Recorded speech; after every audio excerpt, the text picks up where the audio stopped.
अस्सलाम वालेकुम everyone, welcome to my YouTube channel. कैसे हो आप सब? उम्मीद करती हूँ कि आप सब बहुत ज़्यादा अच्छे होंगे। तो चलिए आज के न्यू पार्ट को स्टार्ट करते हैं। वैसे स्टोरी लाइन कैसी लग रही है ज़रूर बताना कमेंट बॉक्स में। और चैनल पर न्यू हो तो प्लीज़ चैनल को सब्सक्राइब, वीडियो को लाइक, कमेंट और शेयर ज़रूर करना अपने दोस्तों के साथ।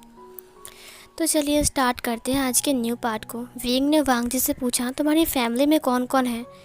वांग जी एकदम से घबरा सा गया। उसने कहा, मेरी फैमिली में? वेंग ने कहा, हाँ, तुम्हारी फैमिली में कौन कौन है? वांग जी ने कहा, मेरी फैमिली में मैं, मेरा डैड, मेरा मॉम और कोई नहीं, बस हम तीनों ही हैं। वेंग ने कहा, इसका मतलब तुम मेरी तरह इकलौते बच्चे हो? वांग जी ने कहा, हाँ। वेंग ने कहा, फिर भी तुम्हें घर से बाहर निकाल दिया, इसका मतलब तुम बहुत ज़्यादा बदमाश हो। वांग जी ने विंग को पीछे से देखते हुए कहा, लेकिन विंग आगे चला गया। वांग जी ने कहा, मैं बहुत शरीफ और शांत लड़का हूँ। विंग ने कहा, हाँ, वो तो मुझे दिख रहा है, तुम कितने शरीफ और कितने शांत हो। पेड़ से चढ़ जाते हो और कहीं पर भी गिर जाते हो, किसी की बांसुरी सुनने के लिए आ जाते हो और किसी के पास टची टची करने के लिए आते हो, उसके बाद किसी को बाथरूम से नहाते हुए देखते हो। वांग जी ने कहा, देखो ये सब कुछ हो गया, ठीक है, मैंने जानबूझकर कुछ भी नहीं किया था, बट क्या ही करूँ। तो फिर वांग जी नीचे गिर गया। विंग उसे देखते हुए कहा, तुम कहाँ चले गए? उसे देखा कि वांग जी नीचे गिर गया है। विंग ने हंसते हुए कहा, तुम्हें चलना भी नहीं आता है? वांग जी उठता है, उसकी पूरे फेस पर घास लग गई थी। विंग ने कहा, ओ माय गॉड, तुम कितने फ़नी लग रहे हो। वांग जी ने कहा, ये सब कुछ तुम्हारी गलती है, मैं तुमसे बात करता तो फिर मैं गिर गया, तुमने मुझे उठाया भी नहीं। विंग ने कहा, ओ आई एम सॉरी। विंग वांग जी के पास आ गया। उसने उसकी फेस से घास को हटाते हुए कहा, लगता है तुम चलना भी नहीं सीखे अभी तक, इसीलिए तुम्हारे पापा तुमसे बहुत गुस्सा है। चिंता मत करो, तुम बड़े हो जाओगे, छोटे से बच्चे। उसकी बालों के ऊपर से वो घास को हटा रहा था। वांग जी को बहुत ज़्यादा अच्छा लगता है। वांग जी का कान डीप रेड हो चुका था। विंग ने कहा, वैसे तुम सच कह रहे हो या झूठ कह रहे हो? वांग जी ने कहा, मैं झूठ क्यों बोलूँगा भला, मैं सच कह रहा हूँ। सच कहूँ तो मुझे। विंग ने कहा, तुम्हें? वांग जी ने कहा, कुछ नहीं। उसके बाद विंग ने कहा, ठीक है, चलो घर चलते हैं। उसके बाद वो लोग घर आने लगे। वो लोग घर तक पहुंच गए थे। उसने वांग जी को देखा। वांग जी ने कहा, आप चलो, मैं तुम्हें अब तुम्हारे रूम तक छोड़ दूँ? विंग ने कहा, जी शुक्रिया। तभी उसका डैड आ गया। वी चांगसे ने कहा, विंग। विंग थम सा गया। उसने कहा, जी जी पापा। उसके बाद वी चांगसे ने कहा, इतना लेट? तुम लोग कहाँ गए थे, इतना लेट क्यों हो गए? इधर विंग के पास कोई शब्द नहीं था। वो लोग कहाँ गए थे, वो क्या बोलेगा? मतलब वो तो वांग जी से बात करते करते आ रहा था, तो उसने सोचा भी नहीं कि क्या बोलूँगा, अगर पापा ने देख ले तो। अब मैं क्या बोलूँ? वांग जी ने कहा, जी हम शॉपिंग कर रहे थे। ये सुनकर उसके पापा ने कहा, शॉपिंग कर रहे थे, तो चीज़ कहाँ है? वांग जी ने कहा, ये लीजिए। अब दरअसल वो कुछ रूप्स और कुछ हेयर बैंड और कुछ क्लिप्स और कुछ कांटे हेयर पिन खरीद रहे थे, इसीलिए वो देरी हो गया। वहाँ पर एक मेला लगा है ना, इसीलिए। ये सुनकर उसके डैड ने कहा, शहर के बाहर एक मेला लगा है, तुम लोग वहाँ पर गए थे? विंग ने कहा, हाँ हाँ। उसने वांग जी को देखा। उसने कहा, क्या बचा लिया मुझे इसने। वांग जी ने कहा, ये देखिए, विंग ने सब कुछ खरीदा है, ये लो विंग, ये तुम्हारी चीज़ है। विंग ने कहा, शुक्रिया इतनी दूर तक लाने के लिए। उसके पापा ने कहा, विंग, और क्या कर रहे थे, इतना लेट हुआ? विंग ने कहा, वो और वांग जी ने कहा, और हमारी गलती है। दरअसल ना, मुझे और मेरे दोस्त को बहुत ज़्यादा भूख लग गई थी, तो हमने राजकुमार से कहा कि हमें बहुत भूख लगी है, तो हम कुछ खाना खाने के लिए गए। लेकिन धर्मशाला बहुत ज़्यादा भीड़ भट्टा था, तो हमने एक दूर की धर्मशाला को देखा जो कि खाली था, तो पैदल जाने में थोड़ा वक्त लग गया। उसके बाद वहाँ पर खाना बनने में थोड़ा टाइम लग गया, और फिर हम खाना ख़त्म किया और फिर पैदल वापस आने में बहुत टाइम लग गया, इसीलिए थोड़ा रात हो गया। और मेरा दोस्त गया है विंग के दोस्त को, राजकुमार विंग के दोस्त को छोड़ने के लिए। ये सुनकर वी चांगसे ने कहा, ओह अच्छा। विंग ने कहा, ओ माय गॉड, इसने कितनी सफाई से झूठ बोल दिया। उसने वांग जी को देखा। वी चांगसे ने कहा, ठीक है, जाओ अपने रूम में आराम करो। वांग जी ने कहा, दीजिए राजकुमार, मैं इसे आपके रूम तक पहुंचा देता हूँ। वो सारे रोप्स को ले लिया और सारी चीज़ों को ले लिया। विंग ने कहा, शुक्रिया। उसके बाद विंग ने अपने फादर से कहा, शुभ रात्रि, और फिर वो चला गया। वांग जी भी उसके पीछे पीछे चला गया। उसके रूम तक पहुंचने के बाद विंग ने कहा, वाह, तुम तो बहुत बहुत अच्छे निकले। वांग जी ने कहा क्या मतलब है? विंग ने कहा तुमने कितना अच्छे से झूठ बोला। वांग जी ने कहा नहीं तो आप फंस जाते। विंग ने कहा तुम झूठ बोलने में माहिर हो, तुमने ये सब खरीदा कब? विंग की बात सुनकर वांग जी ने कहा जब आप लोग बातें कर रहे थे तब। विंग ने कहा क्या तुमने सब कुछ मेरे लिए खरीदा था? वांग जी ने कहा हाँ, क्योंकि ये सब लेकर मैं क्या करूँगा, और वैसे भी वहाँ पर सब कुछ ओमेगास की चीज़ थी, मैं तो एक खलीफा हूँ ना। विंग ने कहा लेकिन तुमने इसे खरीदा क्यों अचानक? वांग जी ने कहा मैं बस अचानक मुझे अच्छा लगा तो मैंने ये रोप्स खरीद लिया। विंग ने कहा तुमने इसे रखा कहाँ था? वांग जी ने कहा मेरे रोप्स के अंदर इसे फोल्ड करके रख लिया, हो गया, और ये सब तो छोटी छोटी चीज़ें। विंग ने कहा तुम बहुत इंटेलिजेंट भी हो, तुम इतनी अच्छे से झूठ बोलते हो तो मुझे लगता है कि तुम अपने बारे में झूठ बोल रहे हो। तो वांग जी ने कहा देखो मैं अपने बारे में झूठ नहीं बोल रहा हूँ, मैं सच बोल रहा हूँ।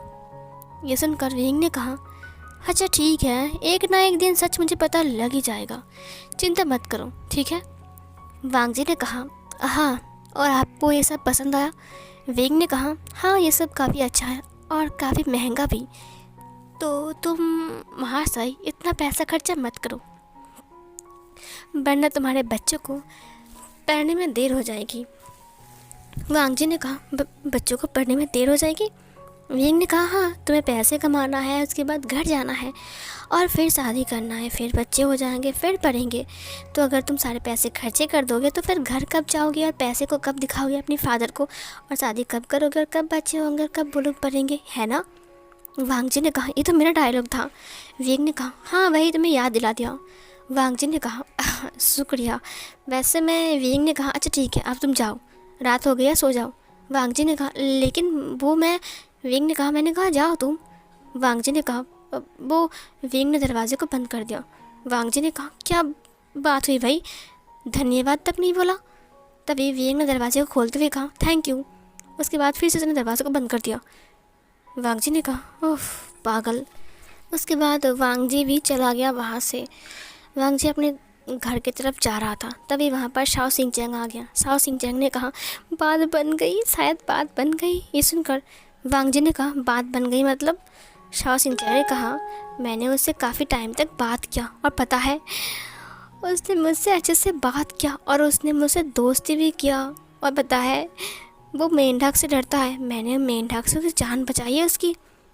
वांग जी ने ऐसे दो आंख छोटी करके देखते हुए कहा मेंढक से जान बचाया? मेंढक किसकी जान लेता है क्या? ये सुनकर शाओ सिंह चैंग ने कहा लेकिन जो भी है वो मेंढक से डरता है ना, इसीलिए। वांग जी ने कहा मुझे नींद आ रही है, तुम अपनी बकवास अपने पास रखो। ये बोलकर वो चला गया। शाओ सिंह चैंग ने कहा लेकिन फिर भी मैंने मेंढक से उसकी जान बचाई। हाँ, उसके बाद वो चला गया अंदर। सीन कट होती है। नेक्स्ट डे जब शू यांग विंग के घर आता है तब शाओ सिंह चैंग शू यांग को देखते हुए कहा हाय हेलो। शू यांग ने कहा हेलो सिंह चैंग कैसे हो? उसने कहा हाँ मैं ठीक हूँ। वांग जी ने नोटिस किया कि उन दोनों के बीच अच्छे से दोस्ती बन गई है। ओ माय गॉड, उसे तो यकीन नहीं हो रहा था कि शू यांग से अच्छे से दोस्ती बन गई उसकी। यह अच्छी बात है कि दोस्ती बन गई है, कोई बात नहीं। उसके बाद वो जल्दी से विंग से मिलने के लिए चला गया, जहाँ पर विंग फ्रेश होकर बाहर आता है। उसने कहा शू यांग तुम आ गए? शू यांग ने कहा मैं पोटली में खाना लेकर आया हूँ। दरअसल बात ऐसे कि विंग मुझे बहुत घबराहट सी हो रही है, मुझे लगता है कि हमें ऐसे ही जंगल में नहीं जाना चाहिए, अगर हमें कुछ हो गया तो फिर क्या होगा? विंग ने कहा देखो घबरा मत, ठीक है, मुझे नहीं लगता कि हमें कुछ होगा, और वैसे भी अगर हमें कुछ हो भी जाता है तो हमारा फादर हमें ढूंढने के लिए वहाँ पर आएंगे। शू यांग ने कहा आएंगे तब ना जब उन्हें पता होगा कि हम कहाँ जा रहे हैं। इधर वांग जी वहीं से गुजर रहा था, वो वहाँ पर रुक गया। उसने कहा जी आप दोनों के लिए कुछ लेकर आओ। विंग ने कहा जाकर चाय लेकर आओ। वांग जी ने कहा ओके।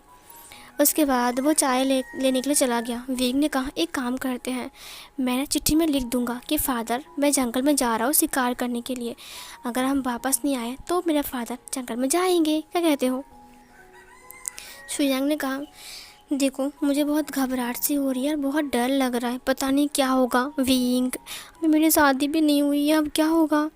उसने कहा हो गॉड तुम भी ना एक नंबर के पागल हो, हम जा रहे हैं ना, कुछ नहीं होगा देखना, बस वो शियान जाओ एक बार मिल जाए।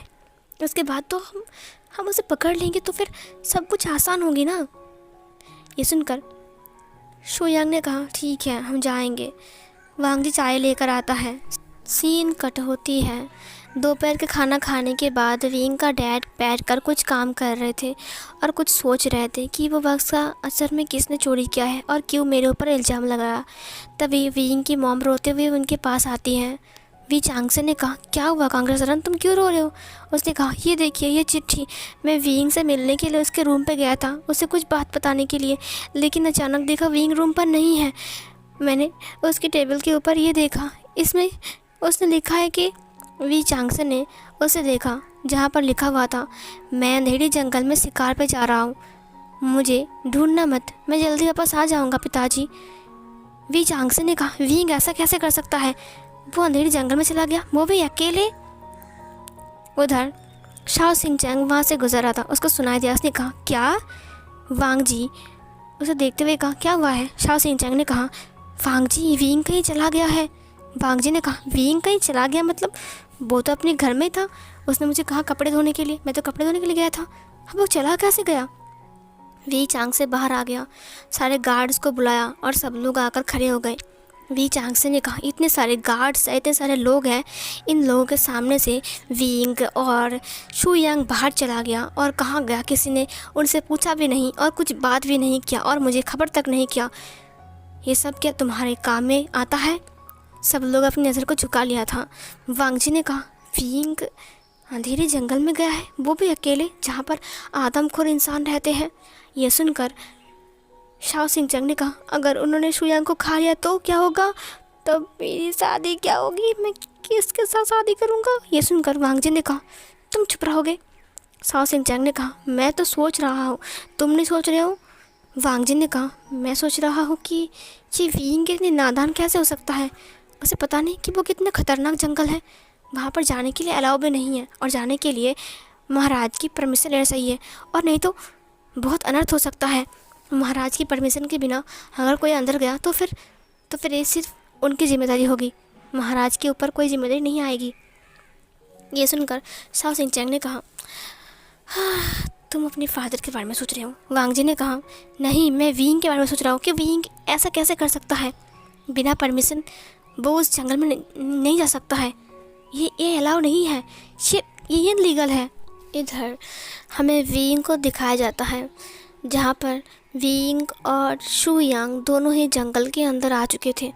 विंग ने कहा शुयांग सावधान रहना, मुझे लगता है कि इस जंगल के अंदर ही वो कहीं पर है, मुझे लगता है कि शायद वो कहीं पर भी अपना डेरा बनाकर रह सकता है, किसी गुफा में, मुझे लगता है कि जंगल के अंदर कोई घर हो सकता है, क्या कहते हो? शुयांग ने कहा मुझे बहुत घबराहट सी हो रही है, अगर वो आदमखोर में पकड़ ले तो फिर क्या होगा? विंग ने कहा मैंने सुना है कि वो आदमखोर जंगल के लास्ट सीमाना में रहते हैं, वो लोग यहाँ पर नहीं रहते हैं। इधर कुछ आवाज़ की वजह से विंग और शुयांग रुक गए। शुयांग ने कहा विंग मुझे बहुत डर लग रहा है, ये जंगल इतना शांत कैसे हो सकता है? मैंने सुना है कि यहाँ पर बहुत सारे सांप, उल्टी सील्टी जीव, उसके बाद आदमखोर इंसान सब लोग रहते हैं, इसीलिए मुझे लगता है कि हमें इसे ऐसे ही नहीं जाना चाहिए, चलो वापस चलते हैं। विंग ने कहा नहीं, जब हम आ चुके हैं तो उससे मिलकर ही जाएंगे, मुझे मेरे फादर को निर्दोष साबित करना है। 1 साल पहले ही, और वैसे भी हमारे हाथ से दिन ऐसे ही बीत रहे हैं, तुम देख रहे हो ना। ये सुनकर उसने कहा लेकिन विंग मुझे घबराहट सी हो रही है। विंग ने कहा हमारे पास तलवार है, तुम क्यों घबरा रहे हो? उसके बाद वो लोग आगे की तरफ आने लगे। अचानक शुयांग गड्ढे में गिर गया। वहाँ पर एक गड्ढा था और गड्ढे के अंदर शुयांग धड़ाम से गिर गया। आवाज़ से विंग पीछे मुड़ता है। उसने कहा शुयांग कहीं भी नहीं था। शुयांग ने कहा विंग मैं गड्ढे में हूँ। ये सुनकर वो उसके पास आ गया। उसे देखा कि वो गड्ढे के अंदर फंस गया है। उसने कहा तुम गिर गए कैसे? शुयांग ने कहा कैसे मतलब, तुम तो जा रहे हो आगे की तरफ, अचानक मेरे पैर फिसल गया और फिर मैं नीचे गिर गया। ये गड्ढा किसने खोदा यहाँ पर? विंग ने कहा मुझे नहीं पता, रुको मैं कुछ करता हूँ, ठीक है? मैं एक रस्सी लेकर आता हूँ, आसपास कोई पेड़ की टहनी मिलेगी तो फिर मैं तुम्हें खींच सकता हूँ, रुको मैं। तभी अचानक से तीरों की बौछार होती है जिसमें से विंग फायर करने लगता है। विंग ने कहा ये क्या हो रहा है? तीर? शुयांग चुपचाप सुन रहा था। उसके बाद अचानक जाल की साउंड आई और जाल में विंग पूरा ही ऊपर, पेड़ के ऊपर। विंग ने उसे इशारा किया, चुप रहो। उसके बाद कुछ लोग अचानक से बाहर आ गए। उन्होंने कहा पकड़ लिया इसे। उसके बाद विंग ने कहा ये तो वही आदमखोर इंसान है, लेकिन उनकी भाषा कुछ अलग थी। वो लोग आपस में बात कर रहे थे। इधर विंग ने शुयांग से अपनी भाषा में कहा, शुयांग देखो, मुझे लगता है कि इन लोगों ने तुम्हें नहीं देखा है, इसीलिए तुम आवाज़ मत करना, और अगर हमें ढूंढते हुए कोई यहाँ पर आए तो तुम उसे हेल्प कर सकते हो, समझे? मेरी चिंता मत करो। उसके बाद उन्होंने विंग की तलवार को छीन लिया और जो विंग मतलब लटक रहा था उसे वो लोग नीचे उतार देता है। उसके बाद वो लोग आपस में अपनी भाषा में बात कर रहे थे। मुझे लगता है कि ये लड़का बहुत ज़्यादा फ्रेश है, इसे खाने में मज़ा आएगा। वो लोग अपनी भाषा में बात कर रहे थे। विंग को समझ में नहीं आ रहा था कि वो लोग क्या बात कर रहे हैं। उसके बाद वो लोग विंग को लेकर चले गए वहाँ से। शुयांग रोने लगा। उसने कहा ये क्या हो गया? अगर उन्होंने विंग को खाया तो, और अगर मुझे बचाने के लिए कोई ना आए तो मैं भी मर जाऊँगा और वो भी मर जाएगा, हम दोनों मर जाएंगे। सीन कट होती है। वी चांग से इधर उधर भाग रहा था। उसने कहा अगर इस वक्त मैं महाराज से हेल्प मांगूंगा तो वो मेरी हेल्प नहीं करेंगे, क्योंकि मेरे ऊपर चोरी का इल्ज़ाम है। वो मेरी फैमिली की तरफ कोई भी हेल्प नहीं करेंगे, उन्होंने पहले ही बोल दिया है। वांग जी भी चुपचाप खड़ा था वहाँ पर। थोड़ी देर बाद वांग जी ने कहा मुझे कुछ कहना है। वी चांगसे ने कहा हाँ बोलो। वांग जी ने कहा मैं जाऊँगा विंग को वापस लाने के लिए। ये सुनकर वी चांगसे ने कहा नहीं बेटा, तुम नहीं जा सकते हो। तुम हमारे यहाँ पर काम करने के लिए दूसरे शहर से आए हो और मैं तुम्हारी ज़िंदगी को जोखिम में डाल नहीं सकता हूँ, तुम मत जाओ। वांग जी ने बहुत रिक्वेस्ट किया, घुटना टेक कर बैठ गया। उसने कहा नहीं, मैं एक वफ़ादार काम का इंसान हूँ, मैं आपकी खातिर वफ़ादार हूँ। मुझे पता है कि मुझे अपने पैसे मिलते हैं काम के बदले, और राजकुमार विंग को अगर कुछ हो गया तो मैं खुद को माफ़ नहीं कर पाऊँगा, जबकि मैं एक अल्फ़ा होकर भी कुछ नहीं कर पा रहा हूँ। मुझे उनका ध्यान रखना चाहिए था। आपने कहा था कि उनका ध्यान रखने के लिए, लेकिन ये मेरी गलती है। अगर मैं ध्यान रखता तो वो यहाँ से नहीं भाग पाते। ये सुनकर वी चांगसे ने कहा अब खुद को दोष देना बंद करो। वांग जी ने कहा प्लीज़ आप मुझे एक बार परमिशन दे दीजिए, मैं जाऊँगा। साओ सिंचांग शुयांग के लिए वो भी नीचे बैठ गया। उसने कहा आप चिंता मत कीजिए सर, राज को। तभी वो रुक गया। उसने कहा ये क्या? मैं भी राजकुमार बोल रहा था। उसने कहा राज क्या बोला तुमने? शाओ सिंचांग ने कहा राजकुमार विंग को हम बचा कर लेकर आएंगे, है ना वांग जी, है ना वांग जी? वांग जी ने कहा अगर तूने मुझे राजकुमार लान बोला होता तो सच में मैं तेरे को लात मार देता। उसने अपने माइंड में कहा। शाओ सिंचांग ने कहा मैंने नहीं कहा है। वांग जी ने कहा मुझे पता है। उसके बाद वी चांगसे ने कहा तुम दोनों मैं तुम दोनों को ऐसे मुसीबत में डाल सकता हूँ, ये मैं नहीं कर सकता।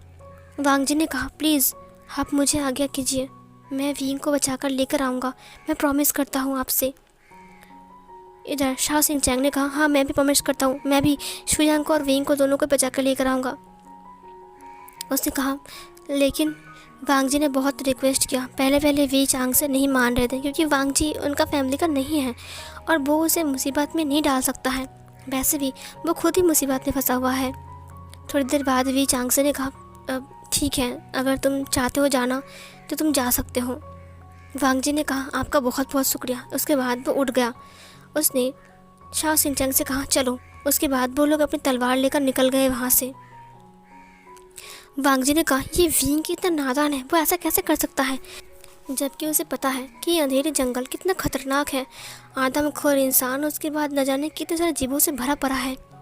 उस जंगल में जाने के लिए खास करके राजा का परमिशन लेना पड़ता है, लेकिन विंग ये तो बिल्कुल नादान है। शाओ सिंचांग ने कहा सही कहा, और ये शुयांग भी एक नंबर का बुद्धू है। मुझे कह रहा था केले का पत्ता, मुझे लगता है कि वो खुद केले का पत्ता है। ये सुनकर वांग जी ने कहा चुप रहो, मुझे लगता है कि हमें उन्हें बचाने के लिए जाना चाहिए, क्या कहते हो? शाओ सिंचांग ने कहा हाँ सही कहा। तभी एक तलवार वांग जी की तरफ आ गया। उसने वांग जी को चोट पहुंचाने के लिए उसकी तरफ बढ़ाया। वांग जी ने अपनी तलवार को खोल दिया। उसके बाद फाइट करना स्टार्ट किया। ये और कोई नहीं, वो कांग परिवार का लड़का था। उसने कहा तो तुम मिल ही गए मुझे। वांग जी ने कहा तुम? उसके बाद वो उससे फाइट करता है। वांग जी ने कहा देखो आज मैं बहुत जल्दी में हूँ, मुझे कुछ ज़रूरी काम है, आज मैं तुमसे नहीं लड़ सकता हूँ। कांग जुई ने कहा हाँ तुम नहीं लड़ सकते हो, तुम बहुत कमज़ोर हो, है ना। देखो मुझे तुम्हारा नाम भी नहीं पता है और तुम कौन हो मुझे पता भी नहीं है। मैंने तो कभी पहले देखा नहीं इस शहर में। क्या तुम दूसरे शहर से आए हो? वांग जी ने कहा, मुझे तुमसे अभी बात नहीं करना है। उसने उसको लात मार दिया, वो नीचे गिर गया। वांग जी ने शाओ सिंचैन की हाथ को पकड़ते हुए कहा, चलो यहाँ से। उसके बाद वो अपनी मार्शल आर्ट का यूज़ करता है और फिर वहाँ से उड़ जाता है। इस देखकर कांग जुई ने कहा, क्या ये भाग गया? देखा कैसे भाग गया तुम तो आकर। मुझे लगता है कि इसको फाइट करना आता ही नहीं है, इसीलिए वो भाग गया। कोई बात नहीं, अगली बार तो तुम्हें जाने नहीं दूंगा मैं। सीन कट होती है। वांग जी जंगल के सामने आ चुका था।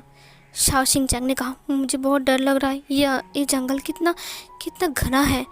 विंग ने किस सोच से इस जंगल के अंदर गया, पता नहीं उसका दिमाग कहाँ पर है, घुटनों पर है।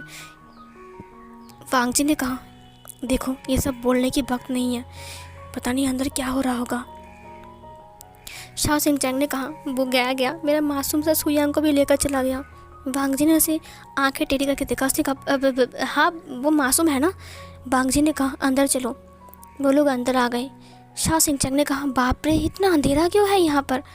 वांग जी ने कहा, इसीलिए इसको अंधेरे की जंगल बोलते हैं। मैं बचपन में यहाँ पर पापा के साथ 2-3 बार आया था। यहाँ पर आदमखोर लोग रहते हैं, उनसे मिलने के लिए भी मैं गया था, उनके गांव भी मैं गया हूँ। ये सुनकर शाओ सिंचैन ने कहा, क्या वो लोग आपके दोस्त हैं? वांग जी ने कहा, नहीं, दरअसल वो लोग हमारे कुछ लोगों को पकड़ के खा रहे थे। वो लोग आदमखोर है ना, इसीलिए पापा उनसे एक डील बनाते हैं कि वो लोग जंगल में रहेंगे और हम उन्हें डिस्टर्ब नहीं करेंगे। लेकिन उन्होंने भी कहा था कि अगर उन्हें कोई डिस्टर्ब करने के लिए आएगा तो वो उन्हें खा लेंगे और ज़िंदा नहीं छोड़ेंगे।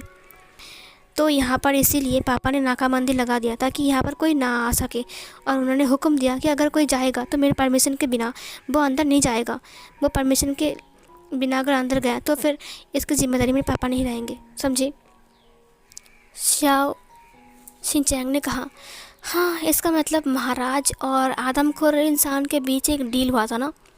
इसका मतलब हम अंदर आए हैं और अगर हम पकड़े गए तो वो लोग हमें खा लेंगे।